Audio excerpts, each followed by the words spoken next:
جس لڑکی کے اندر یہ 3 نشانیاں پائی جائیں وہ لڑکیاں بہت بابرکت ہوتی ہیں۔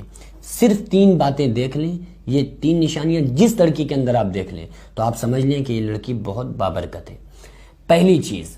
جس لڑکی کی منگنی جو ہوئی ہو، جو منگنی ہوتی ہے نا شادی سے پہلے جو رسم کی جاتی ہے، تو اس رسم میں اتنا اڑایا جا رہا ہے جتنا پہلے زمانے میں 2-3 لڑکیوں کی شادی نہیں پڑ جاتی تھی، تو اتنا صرف منگنی میں لوگ اڑا رہے ہیں۔ تو اسلام نے بتایا کہ جس لڑکی کے اندر یہ نشانی پائی جائے کہ اس کی جو منگنی ہوئی ہو یہ بہت ہلکی پھلکی ہوئی ہو اور بہت زیادہ سستے میں ہو گئی ہو، یوں سمجھ لیں، یعنی کہ اس میں بہت زیادہ پیسہ نہ اڑایا گیا ہو، بڑی سادگی کے ساتھ جس لڑکی کی منگنی کی گئی ہو۔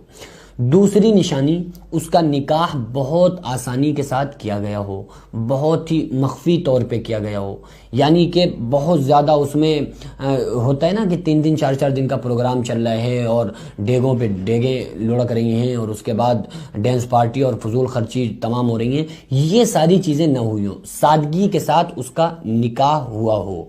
تیسری نشانی، وہ عورت پردہ نشین ہو، با پردہ ہو، پردے میں رہنے والی ہو، پردے کا بہت زیادہ خیال کرتی ہو، اور اس پردے میں تیسری نشانی یہ بھی آئے گی کہ وہ شوہر کی فرما بردار ہو، شوہر کی فرما برداری کرتی ہو، شوہر کے حقوق کو پورا کرتی ہو۔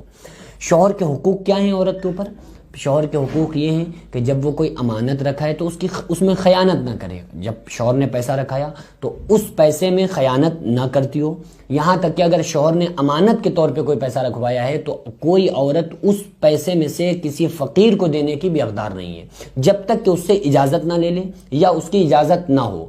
ایسے ہی امانت کے طور پہ رکھوائے کہ رکھو 500 روپے ہمیں چاہیے،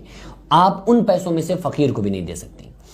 دوسری بات یہ ہے کہ شوہر جب آپ کو اپنی طرف متوجہ کرے آپ فوراً اس کی طرف آ جائیں، صرف ان دنوں کے علاوہ جب کہ عورتیں جن دنوں میں ناپاک ہوتی ہیں، پیریڈ سے ہوتی ہیں، ان دنوں کے علاوہ شوہر جب بھی آپ کو اپنی طرف بلائے تو اس فوراً بیوی کو چاہیے کہ شوہر کی طرف جائے۔ تو یہ شوہر کی فرما برداری کرنے والی اور نکاح سادگی کے ساتھ ہوا ہو اور منگنی اس کی بڑی آسانی کے ساتھ کی گئی ہو تو وہ لڑکی بہت بابرکت ہے اور اس کو بابرکت سمجھنا چاہیے۔